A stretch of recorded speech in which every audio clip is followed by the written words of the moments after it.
Shalom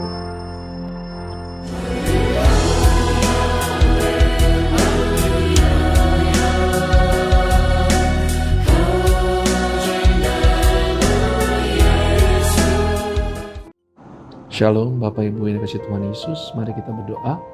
Bapa Surgawi, kami bersyukur Engkau begitu baik pada kami. Lindungi, pagari, berkati kami agar Roh-Mu yang Maha Kuduslah yang menjadi terang bagi kami, membuat kami bisa berjalan, memberi arah dalam hidup kami, dan juga memberi perlindungan dalam segala perjalanan kami. Khususnya kami menolak segala kuasa penyakit, segala kuasa bahaya celaka. Kami percaya doa kami, Tuhan Yesus yang dengarkan, dan Allah yang Maha Kuasalah yang bekerja ajaib melindungi seluruh keluarga besar jemaat-Mu, sehingga mereka semua terhindar dari segala bahaya celaka, terhindar dari segala kerugian, terhindar dari segala penyakit yang berbahaya. Kami doa, lindungi pagari seluruh keluarga mereka, dijauhkan dari COVID-19, dijauhkan dari kerugian karena COVID-19, dijauhkan dari penderitaan karena COVID-19. Dilindungi, dipagari, diberkati dalam segala pekerjaan usaha mereka, sehingga mereka tetap bekerja, tetap menghasilkan, dan tetap menerima pemeliharaan yang ajaib dari Tuhan melalui segala keuangan mereka. Dalam nama Tuhan Yesus. Amin. Shalom Bapak yang dikasihi Tuhan Yesus. Mari kita lihat dari 1 Samuel 15. Dalam 1 Samuel 15 di ayatnya ke-22, Tuhan melalui Samuel mengatakan sebagai berikut. Tetapi jawab Samuel, apakah Tuhan itu berkenan kepada korban bakaran dan korban sembelihan, sama seperti kepada mendengarkan suara Tuhan? Sesungguhnya mendengarkan lebih baik daripada korban sembelihan, memperhatikan lebih baik daripada lemak domba-domba jantan. Ayat 23. Sebab pendurhakaan adalah sama seperti dosa bertenung, dan kedegilan adalah sama seperti menyembah berhala dan terafim. Karena engkau telah menolak firman Tuhan, maka ia telah menolak engkau sebagai raja. Dijawab oleh Saul di ayat 24, berkatalah Saul kepada Samuel, aku telah berdosa, sebab telah kulangkahi titah Tuhan dan perkataanmu, tetapi aku takut kepada rakyat, karena itu aku mengabulkan permintaan mereka.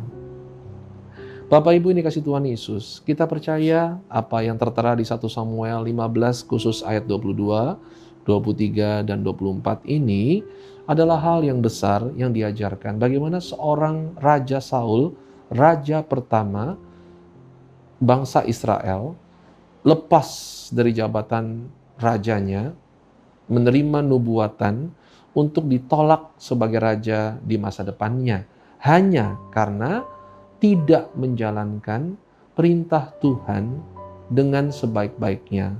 Masih ada kurangnya, yaitu tidak membunuh rajanya, bangsa Amalek, dan tidak membunuh hewan-hewannya bangsa Amalek. Hanya karena hal kecil bagi manusia, tapi disebut di ayat 22 sebagai tidak mendengarkan, dan bahkan di ayat 23 pendurhakaan, artinya tidak menjalankan perintah Tuhan.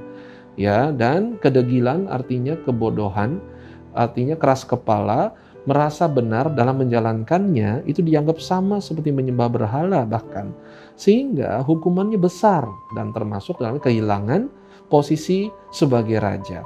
Bapak Ibu, mendengarkan perintah Tuhan, mendengarkan suara Tuhan, dan patuh kepada perintah Tuhan, ya, itu sangat penting, dianggap lebih penting daripada segala korban sembelihan. Hal-hal yang dianggap besar dan memang penuh biaya. Yang namanya korban sembelihan, yang namanya korban domba-domba jantan itu besar biayanya, waktunya, energinya, keseriusannya. Itu pun melibatkan imam-imam besar, imam-imam penting. Itu pun tidak sepenting mendengarkan suara Tuhan dan menjalankan perintah Tuhan. Itu sebabnya Bapak Ibu yang dikasihi Tuhan Yesus, kita harus percaya, mulai belajar mendengarkan. Baik termasuk yang disebut di sini, dijawab ayat 24, telah kulangkai titah Tuhan dan perkataanmu. Ya, jadi perkataan Nabi, dalam hal ini seorang Nabi Samuel, harusnya dianggap sebagai perintah Tuhan melalui manusia yang namanya Samuel, Nabi.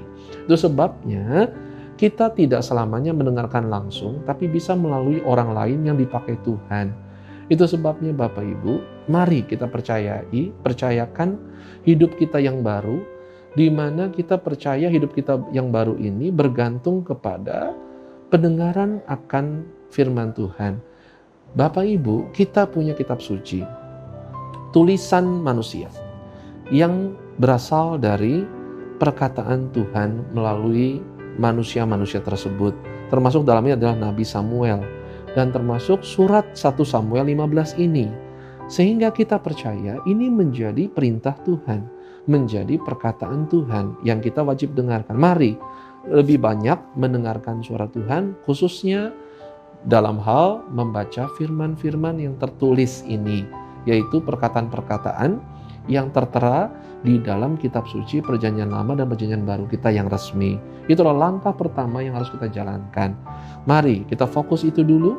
Bagi teman-teman yang sudah bisa mendengarkan suara Tuhan yang sejati, harus dibuktikan dengan buah yang nyata, yaitu terbuktinya hal itu terjadi, dan hasil buah yaitu sesuai Galatia 5, yaitu buah yang disebut kasih ilahi, kasih kepada sesama, sukacita sorgawi, sukacita ilahi, sukacita rohani, jangan sukacita hura-hura, dan juga damai sejahtera yang nyata yang memberkati sesama, bukan damai sejahtera sendiri. Dan baru kesabaran, kemurahan, kebaikan, kesetiaan yang di dalam hal ini adalah keimanan kita, kelemah lembutan, dan penguasaan diri. Hal-hal itu adalah buah yang harus mengikuti suatu nubuatan yang sebenarnya dari Tuhan Yesus kita.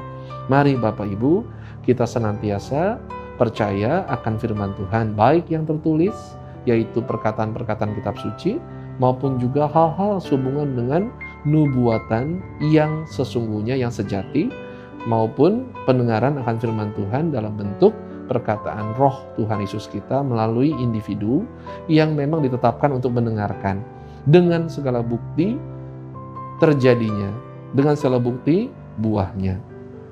Tuhan Yesus dan Roh Kudus-Nya yang ajaib memberkati kita mendengarkan suara Tuhan Yesus kita.